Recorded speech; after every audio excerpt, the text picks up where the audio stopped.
رمضان.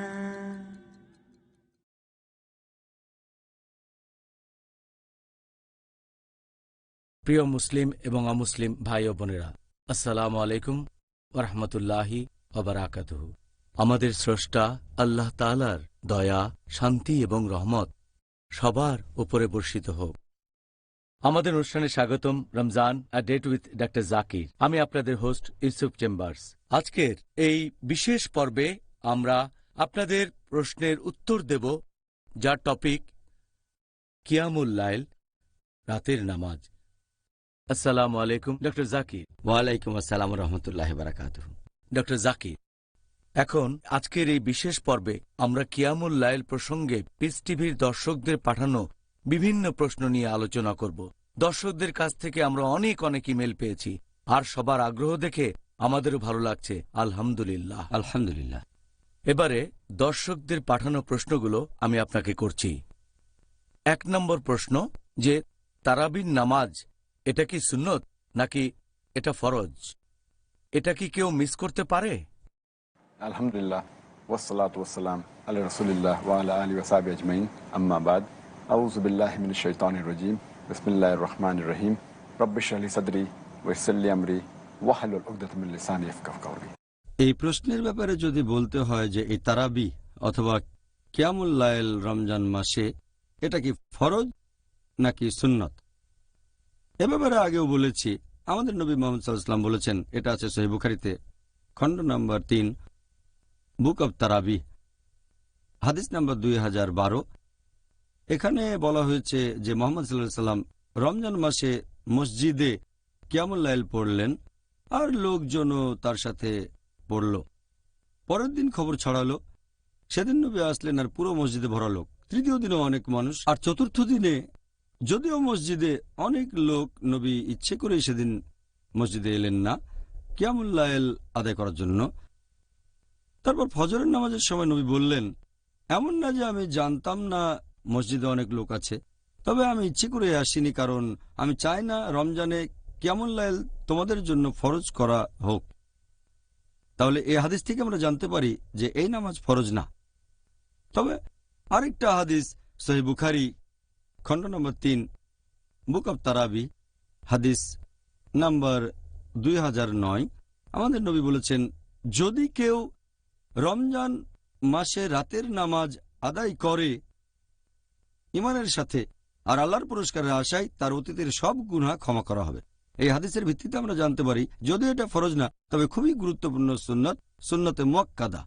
তার মানে নবীর যে সুন্নত গুরুত্বের সাথে সুপারিশ করা হয়েছে, যদিও এটা ফরজ না, এটা সুন্নতে মুআক্কাদা, খুবই গুরুত্বপূর্ণ একটা সুন্নত। কোনো মুসলিমেরই এটা মিস করা উচিত না, যদি না আসলেই তেমন কোনো কারণ থাকে। যতদূর সম্ভব এটা আদায় করাই উচিত আল্লাহর কাছ থেকে পুরস্কারের আশায়, তাহলে আগের সব গুনাহ ক্ষমা করা হবে। জাযাকাল্লাহ খায়ের। এবার দর্শকদের পাঠানো প্রশ্ন, অনেক ইমাম তারা খুব দ্রুত কোরআন পাঠ করেন তারাবির নামাজের সময়, তার মানে কিয়ামুল লাইল। এছাড়াও তারা খুব দ্রুত রুকু আর সিজদা করে, এতে করে জামাতে থাকা অনেকের জন্য নামাজ পড়াটা খুব কঠিন হয়ে যায়। এভাবে নামাজ পড়ার কোনো অনুমতি কি আছে? ব্যাপারটা খুব কমন, অনেক মসজিদে দেখা যায়, কারণ তারা রমজানে তারাবির নামাজে পুরো কোরআন শরীফ খতম দিতে চায়, আর তারা তাড়াতাড়ি করে নামাজ শেষ করতে চায়, সেজন্য খুব তাড়াতাড়ি করে নামাজ পড়ে। আর অনেক সময় দেখবেন যে তারা রুকু আর সিজদায় খুব অল্প সময় ধরে থাকে। একবার আমি এরকম একটা মসজিদে গিয়েছিলাম, সেখানে নামাজের মধ্যে ইমাম যখন সিজদায় গেলেন, আমিও সিজদায় গেলাম। তিনি একবার উঠে আরেকবার সিজদা দিলেন। আমার প্রথম সিজদা শেষ আর ইমামের দ্বিতীয় সিজদা তখন। আল্লাহু আকবার। এখন এটা ঠিক না ভুল? এটা উল্লেখ আছে সহিহ বুখারীতে, খণ্ড নম্বর 1, বুক অব সালাহ, হাদিস নম্বর 757। একবার আমাদের নবী মসজিদের ভেতরে গেলেন, আরেক লোক নবীকে অনুসরণ করল। তারপর নামাজ পড়া শেষ হলে সেই লোক নবীকে সালাম দিল, আসসালামু আলাইকুম। নবী তাকে উত্তর দিয়ে তারপর বললেন যে, তুমি আবার নামাজ পড়ো, কারণ তুমি নামাজ পড়নি। সেই লোক আবার নামাজ পড়ে নবীর কাছে ফিরে আসলো। নবী তখন বললেন, তুমি আবার নামাজ পড়ো, তুমি নামাজ পড়নি। সেই লোক তৃতীয়বারের মতো নামাজ আদায় করলো। তারপর নবীর কাছে আসলো, নবী আবারও বললেন যাও নামাজ পড়ো, কারণ তুমি নামাজ পড়োনি। তৃতীয়বার তখন সে লোক বলল, এর চেয়ে ভালো করে আমি নামাজ পড়তে পারবো না, হে রাসূল আমাকে শেখান কিভাবে পড়ব। তখন নবী তাকে বললেন যে তুমি তাকবীর দেওয়ার পরে দাঁড়ানো অবস্থায় বিভিন্ন সূরা পড়বে পবিত্র কোরআন থেকে, যেগুলো অন্তর থেকে জানো, কোরআনের যে সূরাগুলো তুমি জানো সেগুলো পড়বে। তারপর তুমি রুকু করবে এবং রুকুতে গিয়ে প্রথমে তুমি সুস্থির হবে, তারপর বলবে সকল প্রশংসা আল্লাহর সুবহান রাব্বিয়াল আযীম, যতক্ষণ না সোজা দাঁড়িয়ে সুস্থির হও। তারপর তুমি সিজদায় যাবে শান্তভাবে যতক্ষণ না সুস্থির হও। তারপর বলবে সুবহান রাব্বিয়াল আলা, সকল প্রশংসা আল্লাহর যিনি সবার উপরে, 3 বার। তারপর তুমি উঠে বসবে যতক্ষণ না সুস্থির হও, আর এভাবে নামাজ পড়ে যাও। তার মানে এই পজিশনগুলো, রুকু, তারপর সিজদা, তারপর রুকু থেকে যখন উঠবেন আর 2 সিজদার মাঝখানে আপনি থাকবেন সুস্থির হয়ে। তাড়াতাড়ি করে ওঠা বসা করতে পারবেন না। যদি এমন করেন ধরে নেওয়া হবে আপনার নামাজ কবুল হয়নি, যেন আপনি নামাজই পড়েননি। তাহলে যদি তাড়াতাড়ি করে তারাবির নামাজ পড়েন, রুকু সিজদা বা খুব তাড়াতাড়ি, ধরে নেওয়া হবে আপনি নামাজ পড়েননি। তবে সবচেয়ে ভালো যদি ধীরে ধীরে পড়েন শান্তভাবে। যদি মনে করেন 20 রাকাত পড়তে আপনি পারবেন না, তাহলে 8 রাকাত পড়েন, তবে সেটা শান্তভাবে সুস্থির হয়ে আর ধীরে ধীরে পড়বেন। সবচেয়ে ভালো সুস্থির হয়ে ধীরে ধীরে আর লম্বা সময় ধরে। তারাবি হবে লম্বা সময়ের। অন্য মসজিদের সাথে প্রতিযোগিতা করবেন না, যেটা প্রায় দেখা যায়। অনেক মসজিদ এমন প্রতিযোগিতা করে যে কার আগে কে তারাবি শেষ করতে পারে। হ্যাঁ, ব্যাপারটা বেশ দুর্ভাগ্যজনক, তারপরও কথাটা সত্যি। পরের প্রশ্ন যে পবিত্র রমজান মাসে তারাবির নামাজে একজন ইমামের জন্য কোরআন খতম দেয়া কি বাধ্যতামূলক? আর যারা তারাবির নামাজ পড়ছে তাদের জন্য কি কোরআনের আয়াতগুলো শোনা বাধ্যতামূলক, মানে ফরজ? এখানে একসাথে 2টা প্রশ্ন। এমন কোনো হাদিস নেই যেখানে নবী বলেছেন অথবা কোনো সাহাবী যে এ সময় কোরআন খতম দেওয়াটা আবশ্যিক। এটা করলে ভালো, এটা মুস্তাহাব, করলে ভালো, কারণ রমজান মাসে যত বেশি কোরআন পড়বেন সেটা আপনার জন্য অনেক ভালো। আর অনেকে হয়তো বাসায় কোরআন পড়ে না, তাই অন্তত রমজান মাসে কিয়ামুল লাইলের সময় লোকজন কোরআনের আয়াতগুলো শুনতে পারে, এটা করতে পারলে ভালো, তবে ফরজ না। আর কিয়ামুল লাইলের সময় কোরআন পড়া হলে মুত্তাকিদের জন্য, মুসল্লিদের জন্য সেটা শোনাটা আবশ্যিক। কিন্তু এটা আবশ্যিক না যে আপনাকে কোরআন খতম দিতেই হবে। তবে বেশিরভাগ মসজিদে রমজানের সময় কোরআন খতম দেয়, আর এটা ভালো মাশাআল্লাহ। তবে আমার জানা মতে কিছু মসজিদে এতে করে লোকজনের সমস্যা হয়ে যায়, কারণ যদি রমজান মাসে পুরো কোরআন শরীফ খতম দিতে চান তাহলে প্রতিদিন পড়তে হবে 1 পারা বা এর কাছাকাছি, এতে সমস্যা হয়ে যায়। সেজন্য অনেক মসজিদে পড়া হয় অর্ধেক পারা গড়পড়তায়। এভাবে রমজান মাসে অর্ধেক কোরআন শরীফ খতম দেয়, পরের রমজান মাসে তারা বাকি অর্ধেক খতম দেয়। সবগুলোরই অনুমতি আছে, তবে পুরো কোরআন খতম দিতে পারলে ভালো। যদি না সেখানে বাচ্চা ছেলেপেলে থাকে তারা হয়তো সেভাবে পারবে না, তাই 2-1টা মসজিদে এমন করে, আলহামদুলিল্লাহ সমস্যা নেই। পুরো কোরআন খতম দিলে ভালো, তবে এটা ফরজ না। আলহামদুলিল্লাহ, জাযাকাল্লাহ খাইর উত্তরের জন্য। তাহলে প্রিয় ভাই ও বোনেরা, ইনশাআল্লাহ আবার দেখা হবে একটা ছোট্ট বিরতির পর। It is Ramadan. رمضان قد أهل بالصيام وأطل. আসসালামু আলাইকুম ওয়া রাহমাতুল্লাহ। আমি মোহাম্মদ হাশিম মাদানী, পিস টিভি বাংলার পক্ষ থেকে, আমার পক্ষ থেকে সকল মুসলিম ভাইদের জানাচ্ছি মাহে রমজানের মুবারকবাদ।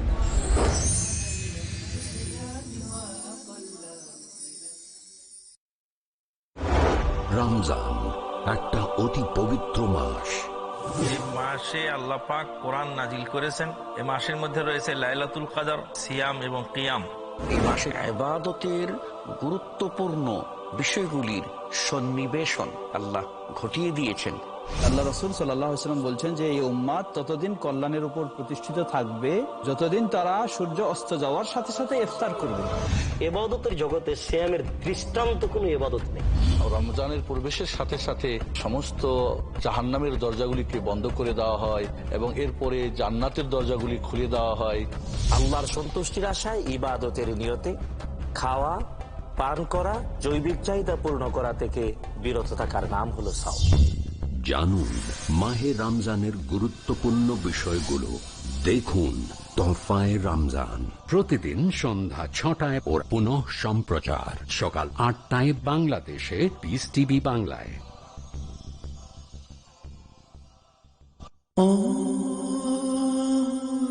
রমজান একটা সফলতা অর্জনের মাস। 12 মাসের মধ্যে শ্রেষ্ঠ নিয়ামতময় বরকতময় একটি মাস, তার নাম রমজান। সিয়াম পালন করতে গিয়ে নিজের দৃষ্টির, নিজের কানে, নিজের মুখের, নিজের অনুভূতির, সমস্ত শরীরের সিয়াম পালন করতে হবে। রমজান মুবারকের সিয়াম সাধন আমাদের শিখায় নিয়ন্ত্রিত হতে। রোজা একজন মানুষের জীবনকে সরল সঠিক পথের উপরে উঠিয়ে দেয়। যে রমজান পেল অথচ নিজের নামটা জাহান্নামীর তালিকা থেকে বাদ দিয়ে জান্নাতীদের তালিকাভুক্ত করতে পারল না, তার ধ্বংস হোক। আপনার সিয়াম আরো বিশুদ্ধ ও পরিচ্ছন্ন করার জন্য দেখুন রমজানের বিধিবিধান। প্রতিদিন সন্ধ্যা 6:30 ও পুনঃ সম্প্রচার সকাল 7:30 বাংলাদেশে পিস টিভি বাংলায়।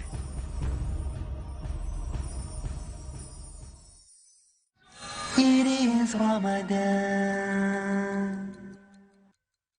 প্রিয় মুসলিম এবং অমুসলিম ভাই বোনেরা, আসসালামু আলাইকুম। আমাদের অনুষ্ঠানে আবারও স্বাগতম। Ramzan a date with doctor Zakir. আমি আপনাদের হোস্ট ইউসুফ চেম্বার্স। আর আজকে আমাদের দর্শকদের প্রশ্নের উত্তর দেব, যার টপিক কিয়ামুল লাইল, রাতের নামাজ। আসসালামু আলাইকুম ডক্টর জাকির। ওয়ালাইকুম আসসালাম রহমতুল্লাহ বারাকাতুহু।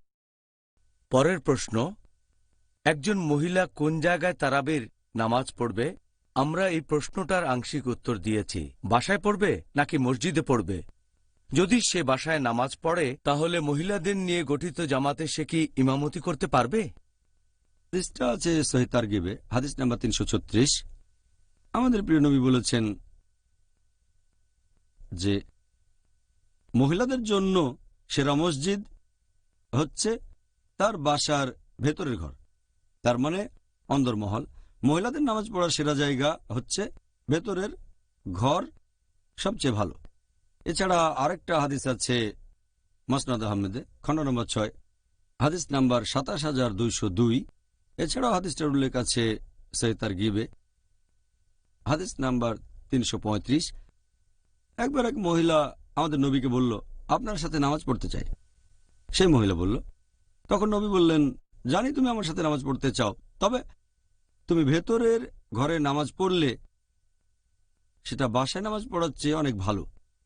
আর যদি বাসায় নামাজ পড়ো, সেটা বাসার আঙিনায় নামাজ পড়ার চেয়ে ভালো। বাসার আঙিনায় নামাজ পড়া ভালো হবে মসজিদে নামাজ পড়ার চেয়ে। তুমি যে এলাকায় থাকো, তোমার এলাকার মসজিদ, আর সেই মসজিদে নামাজ পড়া যে এলাকায় তুমি থাকো, সেটা আমার মসজিদের চেয়ে ভালো। তার মানে মহিলাদের জন্য সেরা জায়গা হচ্ছে তার ভেতরের ঘর। এছাড়াও বিভিন্ন হাদিস বলছে যে বাসার চেয়ে ভেতরের ঘরে নামাজ ভালো, আঙিনার চেয়ে বাসার নামাজ ভালো, বাসার আঙিনা এলাকার মসজিদের চেয়ে ভালো, এলাকার মসজিদ নবীর মসজিদের চেয়ে ভালো। যদিও আমাদের নবী বলেছেন, এটার উল্লেখ আছে সহিহ মুসলিমে, খণ্ড নম্বর 2, হাদিস নম্বর 3210, যে আমার মসজিদে নামাজ পড়া এটা হবে 1000 নামাজের সমান। তার মানে যদি নবীর মসজিদে নামাজ পড়েন, সেটা 1000 বার নামাজ পড়ার সমান হবে অন্য কোনো মসজিদে। তবে এই হাদিসটা মূলত পুরুষদের বোঝাচ্ছে, কারণ দুই হাদিস পরস্পর বিরোধী হবে না। এই হাদিসটা বলছে পুরুষদের কথা। মহিলাদের জন্য সেরা জায়গা হচ্ছে তার বাসা, বিশেষ করে ভেতরের ঘর। এছাড়া আরেকটা হাদিস আছে সুনান আবু দাউদে, খণ্ড নম্বর 1, বুক অব সালাহ, হাদিস নম্বর 591। উম্মে ওয়ারকা রাদিয়াল্লাহু আনহা তিনি নবীর কাছে এসে বললেন যে আমার বাসায় আমি একজন মুয়াজ্জিন চাই, আর নবী তাকে অনুমতি দিলেন। এরপরে হাদিস সুনান আবু দাউদ, খণ্ড নম্বর 1, বুক অব সালাহ, হাদিস নম্বর 592 বলা হয়েছে যে মুহাম্মদ সাল্লাল্লাহু আলাইহি সাল্লাম সেই ঘরে গেলেন। মুয়াজ্জিনকে নিয়োগ দেওয়ার পরে তিনি সেই মহিলাকে তখন ইমামতি করতে বললেন। জামাতে নামাজ, অন্যান্য মহিলারাও তার সাথে নামাজ পড়ল। তারপর বর্ণনাকারী বলেছেন তিনি মুয়াজ্জিনকে দেখলেন যে একজন বৃদ্ধ লোক। এছাড়া আরো একটা সহিহ হাদিস আছে বাইহাক্কিতে, হাদিস নাম্বার 1922, হযরত আয়েশা রাদিয়াল্লাহু আনহা, আমাদের নবীর স্ত্রী, তিনি বলেছেন যে তিনি মহিলাদের জামাতে ইমামতি করেছেন। তিনি ছিলেন ইমাম, তবে দাঁড়িয়েছিলেন কাতারের মাঝখানে। আরও একটা হাদিস আছে মুসান্নাফ ইবনে আবি শাইবা, হাদিস নাম্বার 4953। উম্মে সালমা, তিনিও আমাদের নবীর স্ত্রী, আল্লাহ তাকেও শান্তিতে রাখুন, তিনি বলেছেন যে তিনিও ইমামতি করেছেন, মহিলাদের জামাতে নামাজ পড়িয়েছেন। তিনি দাঁড়িয়েছেন সামনের কাতারের মাঝখানে। তাহলে আমরা বুঝতে পারছি একজন মহিলা ইমাম হতে পারেন তিনি, কিন্তু এমন হলে ভালো হবে যদি তারা নামাজ পড়ে ভেতরে ঘরে, মসজিদে নামাজের চেয়ে ভালো। তবে তাদের মসজিদে যাওয়ার অনুমতি আছে, এ ব্যাপারে আগের পর্বে আমি বলেছিলাম, মসজিদে অনুমতি আছে, কিন্তু তাদের জন্য বাসার চেয়ে ভেতরের ঘর ভালো, আঙিনার চেয়ে ঘর ভালো, বাসার চেয়ে আঙিনা ভালো, এলাকার মসজিদ থেকে, এটা নবীর মসজিদ থেকে ভালো। তবে মহিলারা চাইলে মসজিদে নামাজ পড়তে পারে, বাসায় নামাজ পড়লে সেখানেও জামাতে পড়তে পারে, এতে কোনো সমস্যা নেই। আর একজন মহিলা ইমাম হতে পারেন, বিভিন্ন হাদিসে কথা বলছে মহিলাদের সাথে। হ্যাঁ। পরের প্রশ্ন ডক্টর জাকির, আমরা অনেক সময় দেখি যে ইমাম নামাজ পড়াচ্ছেন, সেই সময় অনেক লোক যারা জামাতে নামাজ পড়ছে তারা তখন তাদের হাতে পবিত্র কোরআন ধরে থাকে, এটার কি কোনো অনুমতি আছে? অনেক মুক্তাদি হাতে কোরআন শরীফ ধরে থাকেন রমজান মাসে কিয়ামুল লাইল পড়ার সময়। আমরা মাঝে মধ্যে দেখি নামাজের লোকজন কোরআন ধরে আছে, লাইভ টেলিকাস্টে দেখতে পাবেন। রমজান মাসে কিয়ামুল লাইল পড়ানো হচ্ছে হারাম শরীফে, তখন অনেকে ধরে থাকে মুসহাফ, কোরআনের একটা কপি, অনুমতি আছে কিনা। এখন যদি কেউ ধরে থাকে মুসহাফ মানে কোরআনের কপি, তাহলে দেখা যাবে সে বাম হাতের উপর ডান হাত রাখতে পারছে না, নামাজে এভাবে হাত বাঁধতে হবে, বাম হাতের উপর ডান হাত সে রাখতে পারছে না, এভাবে নামাজের একটা নিয়ম ভঙ্গ করছে। এছাড়াও তার জন্য কঠিন হয়ে যাবে কোরআনের পাতা উল্টানো। ইমাম তখন নামাজে কোরআন তেলাওয়াত করছেন, মনোযোগ থাকবে না। তাছাড়াও সে এ সময়ে তার সেজদার জায়গাটা দেখতে পাবে না। সেজদার সময় আপনার চোখ থাকবে যেখানে সেজদা দেবেন, সেখানে হাদিসে কথা বলছে। মুসাফ দেখলে সেজদার জায়গা দেখবেন না। আরো অনেক জায়গায় সমস্যা দেখা দেবে, রুকুতে গেলে সুস্থির থাকতে পারবেন না, সিজদাতে সমস্যা। তাই এটা না করাই ভালো। যে নামাজের সময় কোরআন হাতে রাখছেন আর ইমাম নামাজ পড়াচ্ছেন, সে তখন ইমামের পড়ানোটা শুনবে যতটুকু সে জানে, আলহামদুলিল্লাহ। আর যেটা জানে না সেখানে মনোযোগ দেবে, শুনতে হবে মনোযোগ দিয়ে, কারণ পবিত্র কোরআন বলছে যখন কোরআনের আয়াত শুনবে তখন তোমরা মনোযোগ দিয়ে আয়াতগুলো শুনবে। আমাদের এটাই করা উচিত, নামাজের সময় ধরা উচিত না মুসহাফ। খুব সুন্দর উত্তর দিয়েছেন, অনেক ধন্যবাদ। আমিও আপনার সাথে পুরোপুরি একমত। আলহামদুলিল্লাহ। আপনার জন্য পরের প্রশ্ন ডক্টর জাকির। একজন দর্শক বলেছেন, আমি মসজিদে গিয়ে ইমামের পিছনে তারাবির নামাজ আদায় করি, তবে আমি তাহাজ্জুদের নামাজে আরো বেশি রাকাত নামাজ পড়তে চাই। আমি কি তাহলে ইমামের সাথে ভিতরের নামাজ পড়ব না, নাকি ভিতরের নামাজ ইমামের পেছনে আদায় করব আর পরবর্তীতে আবার ভিতর পড়ব? আমাদের নবী মোহাম্মদ সাল্লাল্লাহু আলাইহি ওয়াসাল্লাম কি করতেন আর বলতেন সে ব্যাপারে বলি। আমাদের প্রিয় নবী বলেছেন, এটা আছে সুনান আবু দাউদে খণ্ড নম্বর 1 বুক অব সালাহ হাদিস নাম্বার 1370। আমাদের প্রিয় নবী তিনি বলেছেন, যখন লোকজন তাকে আরো বেশি সময় ধরে নামাজ পড়াতে বলল, নবী বললেন, কেউ যদি ইমামের সাথে নামাজ পড়া শেষ করে তাহলে ধরা হবে সে সারা রাত ধরে নামাজ পড়েছে। এছাড়া আরো একটা হাদিস সহিহ বুখারী খণ্ড নম্বর 1 বুক অব সালাহ হাদিস নম্বর 472 বলা হয়েছে, এক লোক আমাদের নবীকে জিজ্ঞেস করলো কিয়ামুল লাইল সম্পর্কে। নবী বললেন যে তুমি পড়বে 2 রাকাত করে, তারপর 2 রাকাত, আবার 2 রাকাত, আবার 2 রাকাত, যখন মনে হবে ভোর হয়ে যাচ্ছে তখন 1 রাকাত করে। আরেকটা হাদিস বলছে আপনি যত রাকাত খুশি পড়তে পারেন।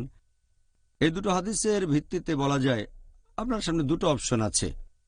একটা হলো সে ইমামের সাথে নামাজ শেষ করবে, এমন না যে সে নামাজ থেকে চলে আসবে, ভেতরে নামাজ পড়বে না, কারণ তাহলে নবীর নির্দেশ সে মানছে না, সে লোক তাহলে ইমামের সাথে তার নামাজ শেষ করছে না। আবু দাউদ হাদিস নাম্বার 1370 বলছে, যদি ইমামের সাথে নামাজ শেষ করো ধরা হবে সারা রাত নামাজ পড়েছ। সবচেয়ে ভালো হলো ইমামের সাথে নামাজ পড়বে, ভিতরে নামাজও পড়বে। আর তারপরে যদি সে তাহাজ্জুদের নামাজ পড়তে চায় পড়বে। তাহাজ্জুদ আসলে কিয়ামুল লাইল, তাহাজ্জুদ মানে আবার জেগে ওঠা, বাসায় গিয়ে ঘুমিয়ে আবার জেগে উঠবে, তখন নামাজ পড়তে পারে, কিন্তু ভিতরের নামাজ পড়বে না, কারণ দুটো ভিতর নেই, মাত্র একটা ভিতর। অন্য অপশনটা হচ্ছে সে ইমামের সাথে নামাজ পড়বে, আর যখন ইমাম ভিতরের নামাজের শেষ রাকাতে যখন তিনি নামাজ শেষ করবেন তখন সে লোক উঠে দাঁড়াবে এবং আরেক রাকাত নামাজ পড়বে। আরেক রাকাত নামাজ পড়লে সেটা আর ভিতর হবে না। তারপরে বাসায় গিয়ে সে তাহাজ্জুদ পড়বে, তারপরে ভিতরে নামাজ পড়বে। সেইখানে হাদিসটা মানছে, ইমামের সাথে নামাজটা শেষ করছে, তাই সারা রাত নামাজ পড়ার সওয়াব পাবে। তারপর বাসায় গিয়ে পড়বে তাহাজ্জুদ, আর বেতার সাধারণত শেষে পড়া হয়। তাহলে বাসায় গিয়ে সে তাহাজ্জুদের নামাজ পড়বে, তাহাজ্জুদ পড়ার পরে ভিতরের নামাজ। এটা দ্বিতীয় অপশন, এটা করলে ভালো, তবে প্রথম অপশনে কোনো সমস্যা নেই। আচ্ছা, সুন্দর বলেছেন, ধন্যবাদ। পরের প্রশ্ন, তারাবির নামাজের প্রত্যেক রাকাতে কোরআনের কতগুলো আয়াত পড়া উচিত?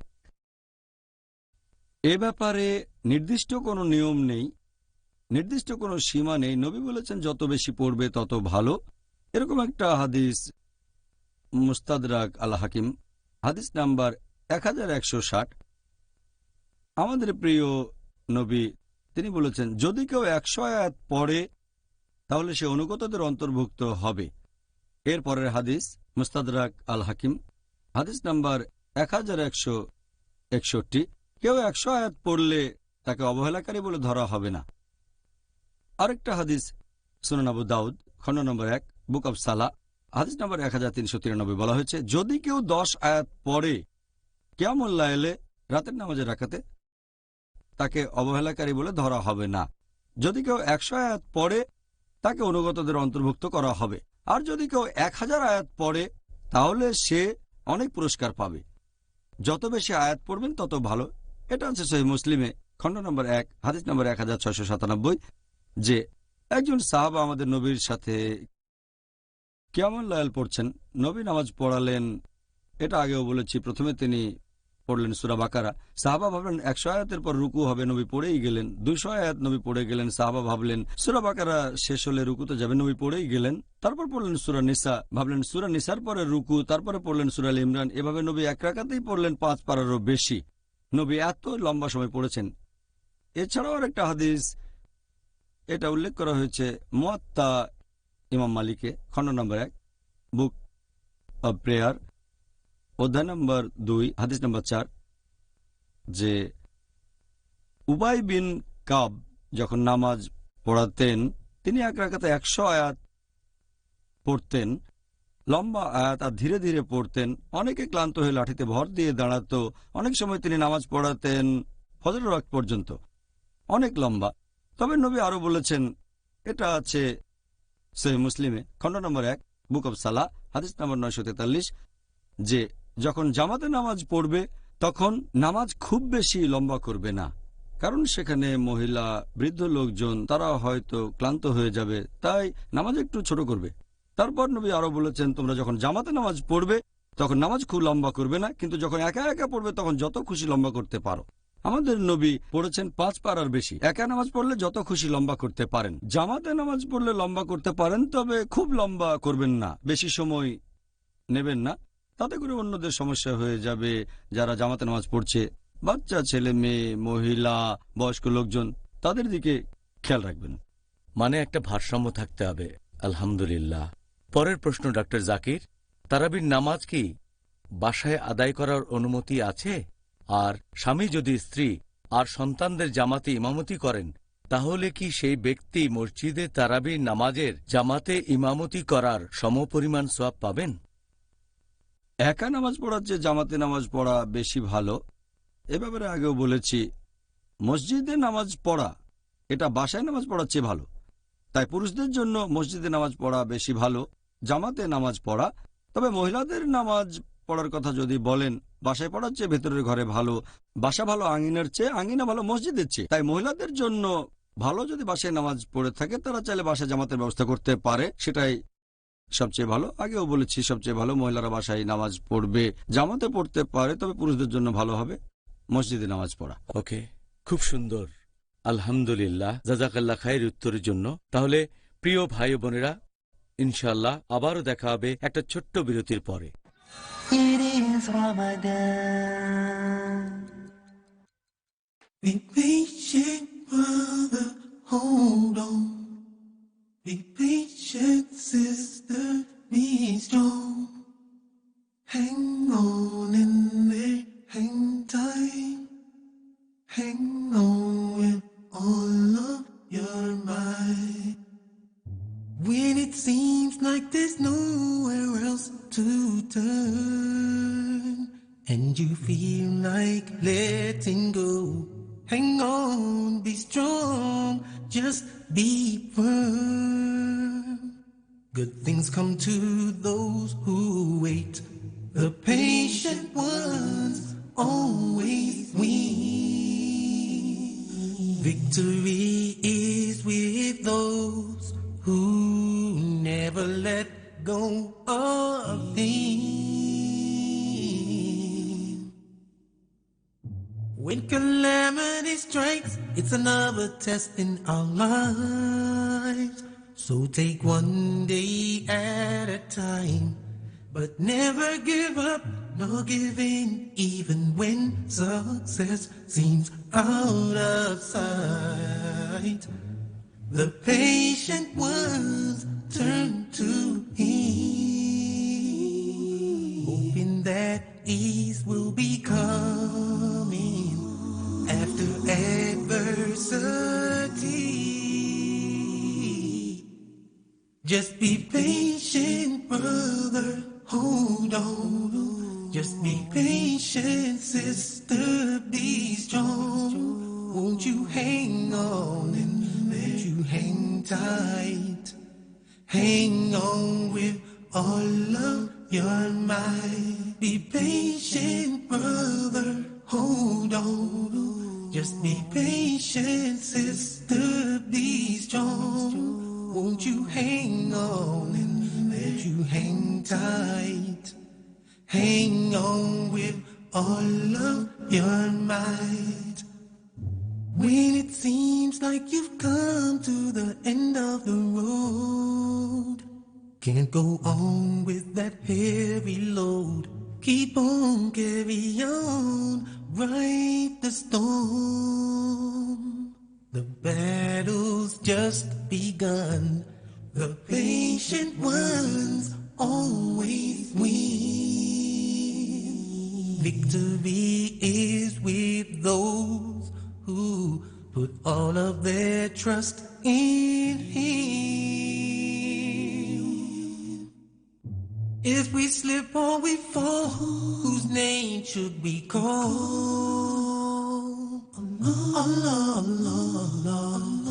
And if we lose our way, go astray, then we pray, oh Lord, guide us back to the straight way. The patient ones lean on Him, hoping that one day ease will follow adversity. Just be patient, brother, hold on. Be patient, sister, be strong. Won't you hang on in there, hang tight? Won't you hang on with all of your might? Just be patient, brother, hold on. Just be patient, sister, be strong. Won't you hang on and won't you hang tight? Hang on with all of your might. To the rope of Allah. Hold on to the rope of Allah. Hold on to the rope of Allah. Hold on to the rope of Allah. Be patient, brother, hold on. Be patient, sister, be strong. Hang on in there, hang tight. Hang on with all of your might. Be patient,